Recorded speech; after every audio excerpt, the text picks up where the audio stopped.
Hola amigos, ¿cómo están? Soy Jaime Peña y hoy día vamos a desarrollar un tema muy importante, muy interesante, algo controversial, que pertenece al curso de química. El tema se llama electroquímica.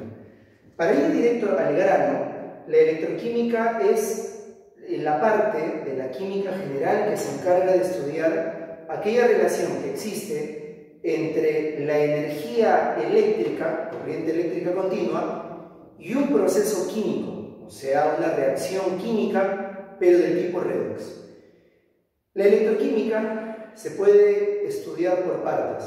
Lo que vamos a desarrollar el día de hoy solamente es electrólisis de sales fundidas y revisaremos algunas leyes de Faraday.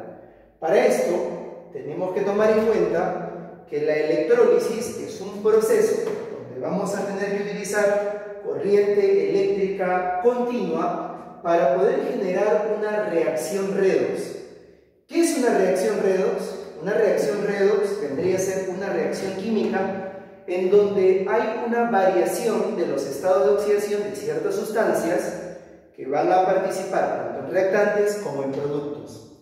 En otras palabras, en la electrólisis yo voy a tener que utilizar corriente eléctrica para generar una reacción química del tipo redox no espontánea. ¿Con qué objetivo? Con el objetivo de descomponer ciertas sustancias compuestas en sustancias más simples, en sustancias sencillas, que generalmente son sustancias elementales.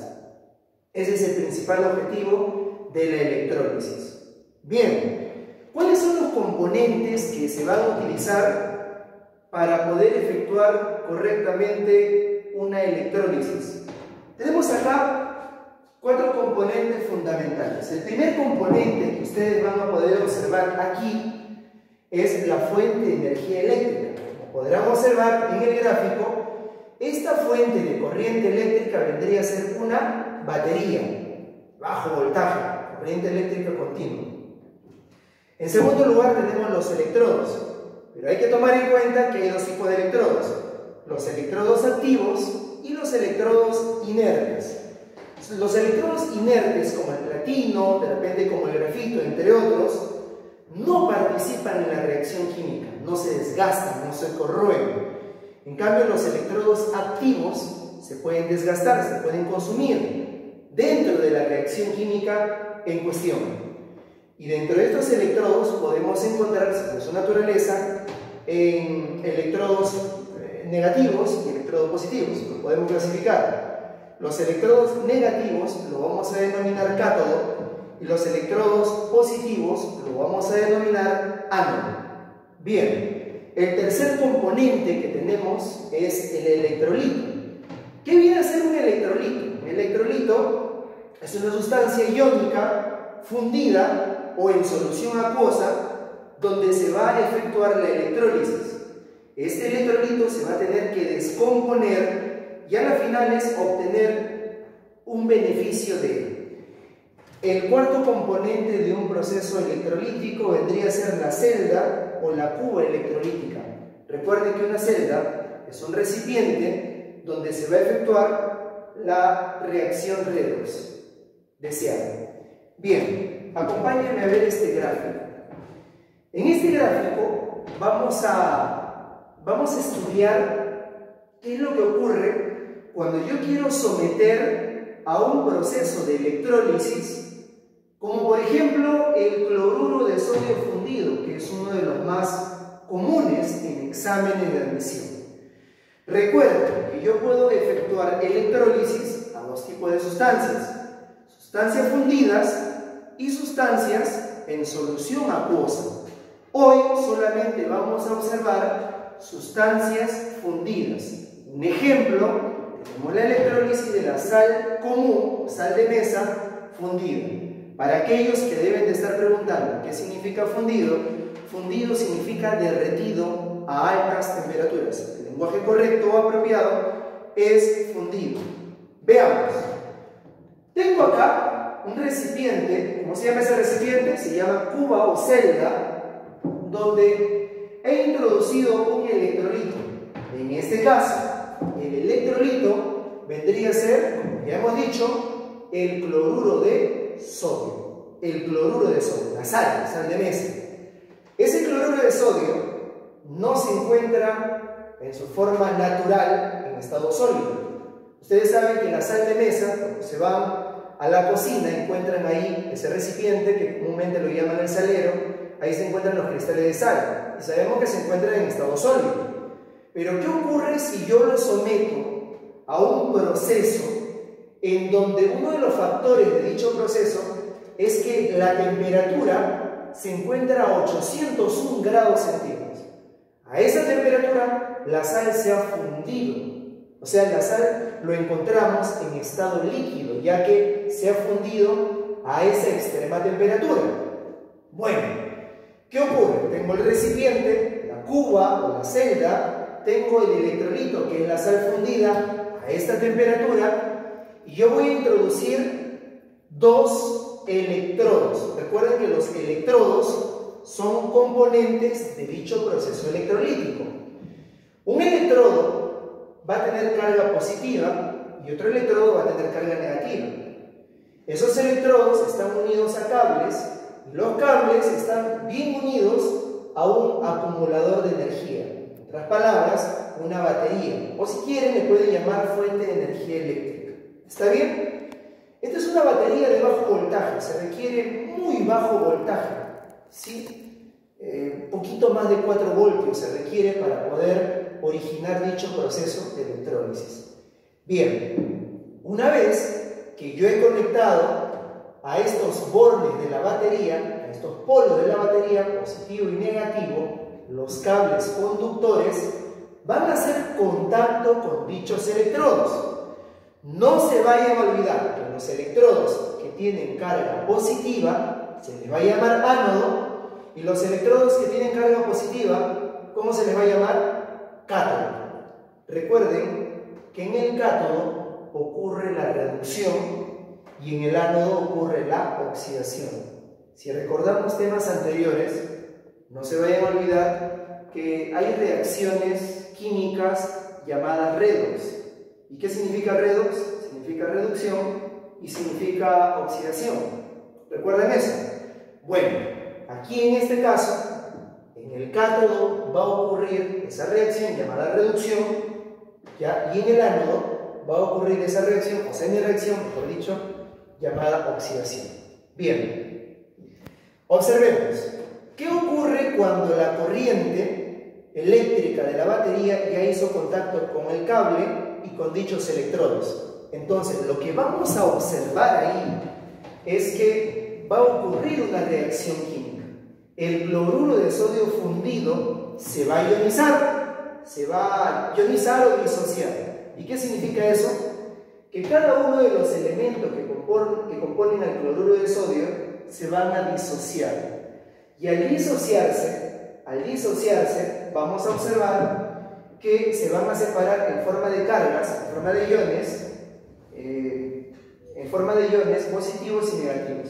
Al ion positivo, que es el catión,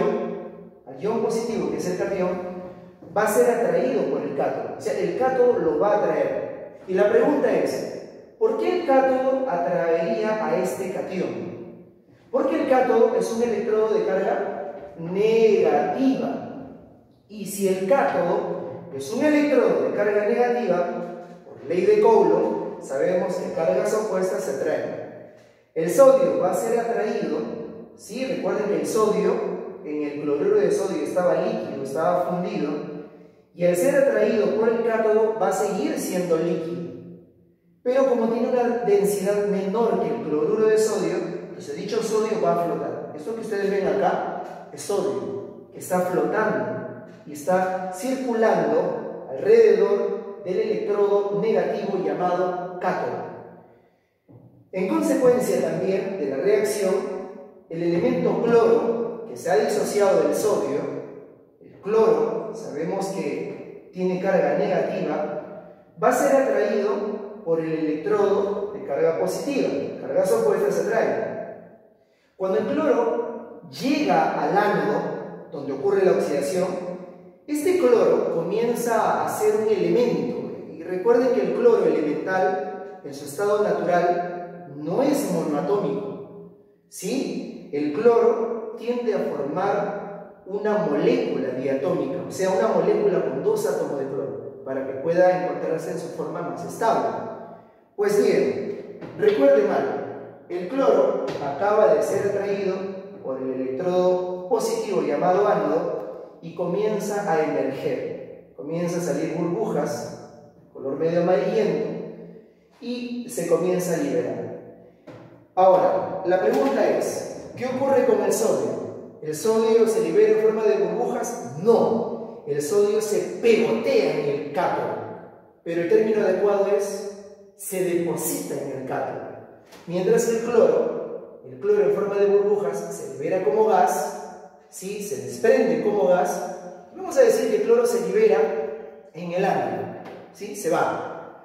Ahora, la pregunta que muchos dirán, si yo quisiera calcular cuánto de sodio se deposita en el cátodo o cuánto de cloro se libera en el ánodo, ¿qué usaríamos?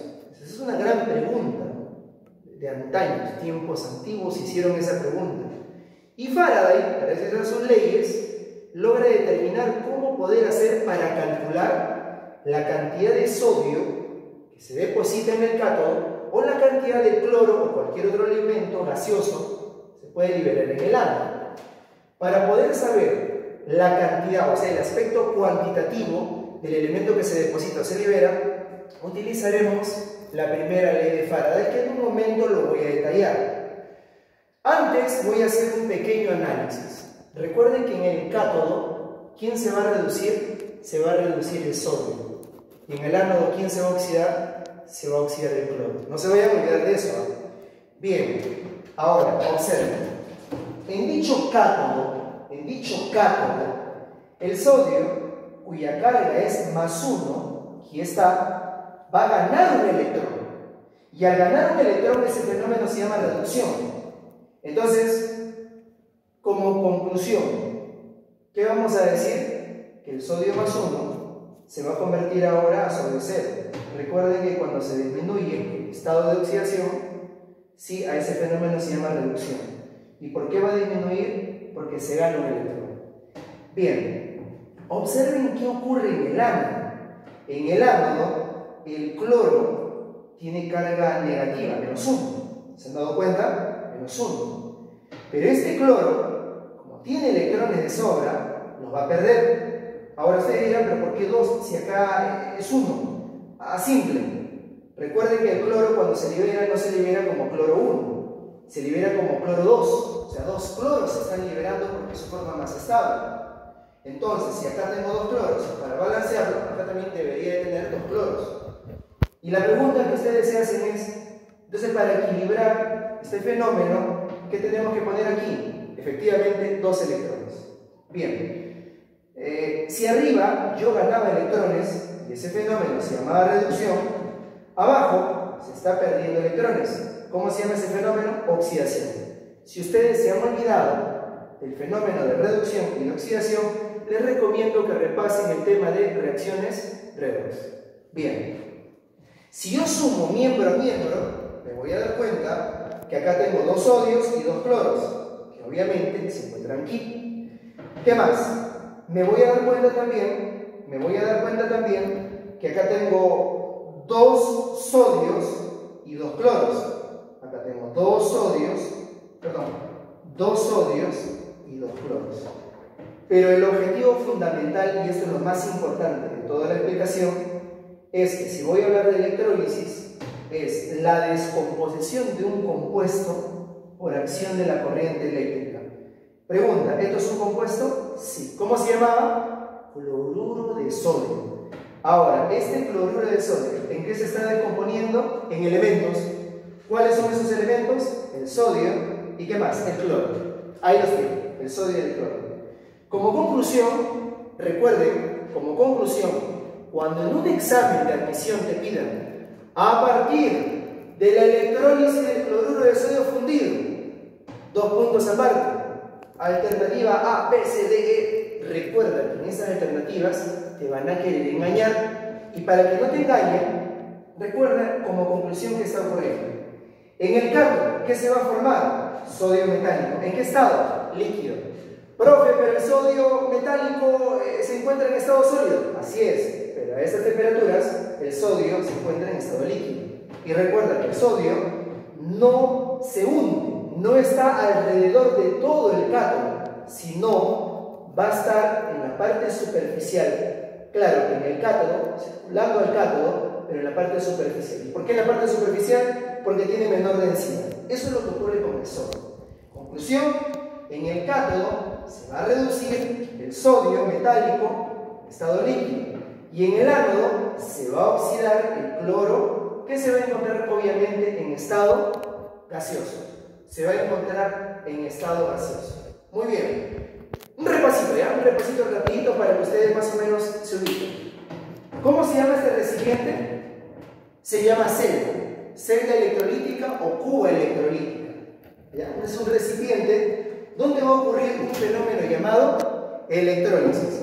¿Qué cosa va a haber dentro de esta celda? Lo que va a haber dentro de esta celda es el electrolito. Hay dos tipos de electrolitos: electrolitos fundidos y electrolitos que se encuentran disueltos en agua, soluciones acuosas. Hoy solamente te estoy enseñando, en este ejemplo, la electrólisis de un electrolito fundido. Pregunta: ¿quién es el electrolito en este caso? La sal, o sea, el cloruro de sodio fundido. Pregunta: ¿qué cosa he puesto dentro de este electrolito? Dos electrodos. Pregunta: ¿cuántos tipos de electrodos veo yo acá? Dos. Uno de carga positiva y el otro de carga negativa. Pregunta: ¿el electrolito de carga negativa cómo se llama? Cátodo. Pregunta: ¿qué ocurre en el cátodo? La reducción. El electrolito sí también tiene a un electrodo de carga positiva. ¿Cómo se llama el electrolito de carga positiva? Se llama ánodo. ¿Qué cosa ocurre en el ánodo? Oxidación. Conclusión: ¿en el cátodo puede ocurrir la oxidación? No. En el cátodo siempre ocurre la reducción y en el ánodo siempre ocurre la oxidación. Pregunta: ¿pueden haber dos reducciones? No. ¿Pueden haber dos oxidaciones? No. Siempre en el cátodo reducción y en el ánodo la oxidación. Perfecto. ¿Qué cosa tengo acá? Lo puse aquí, ¿cómo se llamaba? Fuente de energía eléctrica. ¿Tú cómo lo vas a llamar? Batería. Perfecto. Esta batería tiene dos polos o dos bordes, uno positivo y uno negativo. ¿Quién está conectado acá? Los cables. Y estos cables llegan al punto terminal de estos electrodos. Uno positivo, sí, y uno negativo. Recuerda que este positivo, ¿qué cosa va a hacer? Va a atraer a los electrones. Como el ánodo tiene carga positiva, ¿a quién va a buscar? Al negativo. Profe, pero usted me dijo que el negativo de cloro. Así es, pero también busca a otros negativos. ¿Quiénes son? Los electrones. Entonces, cuando los electrones llegan al ánodo, estos electrones van a ser atraídos y van a viajar a través del circuito cerrado externo, ya, desde el ánodo hasta ¿dónde? Hasta el cátodo. Pregunta de examen de admisión: ¿cómo viajan los electrones a través del circuito cerrado externo? Los electrones viajan del ánodo hasta el cátodo. Una vez que llegan al cátodo, el cátodo, por tener cargas negativas, va a expulsar y nuevamente van a ser atraídos ¿por quién? Por el ánodo y forman el circuito cerrado. Perfecto. Pregunta: ¿el sodio en condiciones ambientales en qué estado se encuentra? Sólido. Pregunta: ¿acá se puede encontrar en estado sólido? No. ¿Por qué no? Porque la temperatura es demasiado alta, 801 grados centígrados. ¿Por qué uso esta temperatura? Para poder derretir o fundir a la sal. Una vez que la sal está fundida, ¿sí? Está derretida, yo lo puedo someter a electrólisis. Y algo más. ¿Qué ocurre cuando yo someto a la corriente eléctrica a la sal? ¿Qué cosa le ocurre? La sal se va a disociar, pero no se disocia como sodio y como cloro. Se disocia como sodio positivo más 1, ¿sí? Y como cloro negativo menos 1. Por la ley de Coulomb. Cargas opuestas se atraen. Cargas opuestas se atraen. Pregunta: ¿el sodio quién lo va a atraer? El electrodo de carga negativa. ¿Cómo se llama? Cátodo. ¿Y cómo se llama ese fenómeno? Reducción. Es por eso que hace rato te puse que en el cátodo ocurre la reducción del sodio. Perfecto. Pregunta, ¿el cloro por quién va a ser atraído? Por el electrodo de carga positiva. ¿Cómo se llama el electrodo de carga positiva? Ánodo. ¿Qué cosa ocurre en el ánodo? Oxidación. Por eso que como conclusión hace rato yo te puse que en el ánodo ocurre la oxidación del cloro en estado gaseoso. ¿Quedó entendido? Perfecto, muchachos. Perfecto. Como ya quedó entendido, seguramente estás pensando cómo hacer para calcular cuánto de sodio se deposita en el cátodo o cuánto de cloro se libera en el ánodo. Y eso preguntan, ¿ah? Te puede venir cuántos gramos se obtiene de calcio, por ejemplo, de magnesio, de sodio, de cloro, al depositarse o liberarse en una celda electrolítica y pasar por una corriente de 5 amperes en un tiempo de 1 hora. ¿Te pueden dar esos datos? Una pregunta, ¿cómo lo resuelves? Y a pesar de que en la Universidad Nacional Mayor de San Marcos viene bastante este tema, y muchas universidades de provincia, en Huacho son pocas veces las que vienen, pero cuando viene, la mayoría de alumnos no sabe qué hacer. Hoy vas a saber qué hacer. ¿Qué ocurre si te piden hallar la masa, la M de masa, de un elemento depositado o liberado? ¿Cómo calculamos esa masa? Fácil. La primera ley de Faraday dice de que para calcular esa masa de este elemento depositado o liberado, simplemente lo que tienes que hacer es multiplicar el equivalente gramo de dicho elemento. Ahorita te digo cómo se calcula. Lo vas a multiplicar ¿por quién? Por la intensidad de corriente eléctrica y por una T llamado tiempo. No vayas a confundir con temperatura. La temperatura es T mayúscula. En algunos libros se van a dar cuenta que este I por T es reemplazado por una letra Q. La pregunta es, ¿recuerdan ustedes qué cosa era Q? Q en física elemental, ustedes lo han observado como la unidad o como el símbolo que representa la carga eléctrica, ¿cierto? Muy bien. Entonces, I por T es carga. Entonces, yo puedo poner I por T o puedo poner una Q. ¿Pero qué cosa era Q? I por T. ¿Qué cosa era Q? Carga. ¿Qué cosa era I? Intensidad. ¿Qué cosa era T? Tiempo. No olvidar esos datos. Son detalles importantísimos. Bueno, pregunta. ¿Qué cosa era M? La masa, ¿no? La masa de un elemento depositado o liberado. ¿Por qué digo depositado?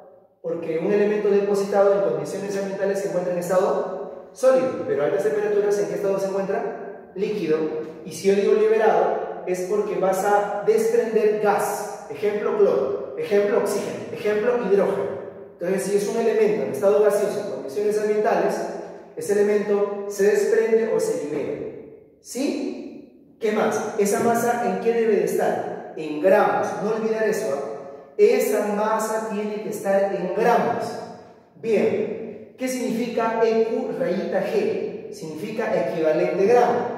Pregunta, ¿cómo calculamos de manera práctica el equivalente gramo?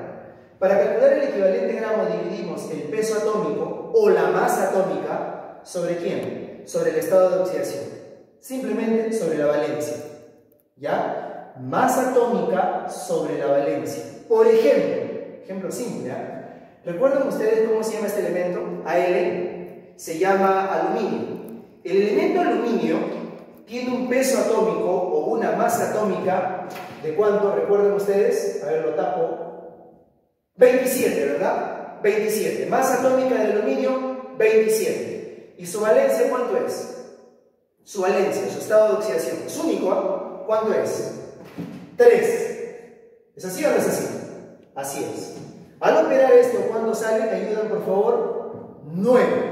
Entonces, si alguien me dice, ¿cuánto es el peso atómico del aluminio? 27. Pero si alguien me dice, el equivalente gramo de aluminio o un equivalente gramo de aluminio, ¿cuánto sale? 9. A ver, hay que calcular equivalentes gramos en forma mental. ¿Está bien? Vamos a calcular equivalentes gramos en forma mental. A ver, muchachos, el calcio. ¿Cuánto sería el equivalente gramo del calcio? Te lo dejo para ti. A ver, vamos a ver. Mentalmente, en el aire. Peso atómico del calcio. 40. Su valencia. 2. Divídeme 40 entre 2. 20. O sea, un equivalente gramo de calcio, ¿cuánto es? 20. A ver, la del sodio. Equivalente gramo. Arriba, peso atómico del sodio. 23. Valencia del sodio. 1. ¿Cuánto sería 23 entre 1? 23, obviamente. A ver, uno rapidito, ¿no? Uno rapidito. Por ejemplo, si te piden de la plata, ¿cuánto es el peso atómico de la plata? 108. Su valencia, 1. Perfecto. ¿Cuánto sale? 108. Y si me pidieran la del oxígeno, el peso atómico del oxígeno, ¿cuánto era? 16, ¿verdad? Y su valencia, 2, ¿sí o no? Entonces 16 entre 2, 8. Y hay que hacer una más. ¿Qué pasaría si me piden la del cloro? Equivalente gramo de cloro. Peso atómico del cloro, 35,5. Su valencia, ustedes me van a decir, profesor, yo aprendí 1, 3, 5, 7. O si fuera estado de oxidación, más 1, más 3, más 5, más 7. ¿Cuál utiliza, profesor? Utilicen la valencia principal. Y la valencia principal es 1, la menor. ¿Sí? ¿Cuánto es entonces? 35,5 entre 1, 35,5. Sencillo, ¿verdad? Sencillo. Bien, no olvidemos que la I es intensidad de corriente eléctrica. ¿Cuál es la unidad de la intensidad de corriente eléctrica? Ampere. ¿Sí? En el Perú estamos acostumbrados a decirle amperio. ¿Sí? Se escribe ampere, se pronuncia ampere, pero en el Perú amperio. En los exámenes de admisión viene como amperio, así que no se vayan a confundir. Te puede venir, se hace pasar una corriente eléctrica de 5 amperios. Y tú no vas a decir, el profesor me dijo intensidad. Es lo mismo, corriente eléctrica o intensidad de corriente eléctrica es lo mismo en este tema. Bien, T es tiempo, no se vayan a olvidar. Y el tiempo tiene que estar en segundo. Si el tiempo no está en segundo, tu cálculo te puede salir, pero de manera equivocada. Este tiempo tiene que estar en segundo o en segundos. Ya sabes, profe, si me da una hora, si me da 5 minutos, no sirve. Tienes que convertirlo a segundos. No olvidar que un minuto es 60 segundos y una hora es 3600 segundos. No se olviden de esos datos, son importantísimos. Otro detalle importante que te va a servir para resolver varios problemas de exámenes de admisión. A ver, un Faraday, siempre lo van a escuchar. Y en San Marcos, o en la empresa Marcos, están acostumbrados a veces a preguntar ¿cuánto Faraday? Y te agarran en química. En física lo puedes ver en el electromagnetismo, en inducción, qué sé yo. Pero en química, en este tema, cuando te preguntan Faraday, te pueden agarrar en el aire. Así es que vamos a ver algunas equivalencias, ¿ya? Datos importantes y previos para poder resolver. Mira, un Faraday equivale a la carga de una mol de electrones. Es normal que te digan que es igual, pero no está bien. Equivale. Un Faraday es la carga equivalente a la carga de una mol de electrones. ¿Qué cosa es una mol? Una mol es una cantidad de sustancia. Es una cantidad, una cantidad numérica, que equivale aproximadamente a 6,022 por 10 a la 23 electrones. No se ve olvidar de ese detalle, ¿ya? Pero un Faraday, entonces, es la carga de una mol de electrones. Todos sabemos que un electrón tiene una carga de 1,6 o menos 1,6 por 10 a la menos 19 coulomb. Si nosotros multiplicamos dicha carga en valor absoluto por una mol de electrones, vamos a tener aproximadamente una carga total de 96.500 coulomb. Coulomb es la unidad de carga eléctrica. No se vayan a olvidar, coulomb es la unidad de carga eléctrica. Entonces, conclusión, ya saben que un Faraday es la carga eléctrica equivalente a la carga que tiene una mol de electrones. ¿Cuánto es una mol de electrones? 6,02 por 10 a la 23 electrones. Pero como cada electrón tiene una carga, que ya lo hemos mencionado, al ser multiplicado por esta mol, ¿sí? Por este número, nos sale aproximadamente 96.500 coulomb. Conclusión, para efecto de resolución del problema de examen de admisión, un Faraday 96.500 Coulomb. No se olviden, ¿no? Pero con este Faraday yo puedo tener el poder de descomponer, depositar o liberar un equivalente gramo de una sustancia. Por ejemplo, con un Faraday yo puedo descomponer un equivalente gramo de aluminio. Pregunta: si con un Faraday descompones un equivalente gramo de cualquier sustancia elemental, la pregunta que te voy a hacer es: ¿cuántos Faraday, cuántos gramos de aluminio descompongo con un Faraday? Hemos dicho que un equivalente gramo de aluminio es 9 gramos de aluminio en este caso, ¿no? Y si yo utilizo 2 Faraday, el doble, ¿no? 18. Y si yo utilizo 5 Faraday, pues si con un Faraday descompongo 9 de aluminio, con 5 Faraday, 45. Una regla de 3, bastante sencilla. Y bien, muchachos, antes de hablar de la segunda ley de Faraday, ¿sí? ¿Qué les parece? ¿Qué les parece si nos vamos a un problema aplicativo?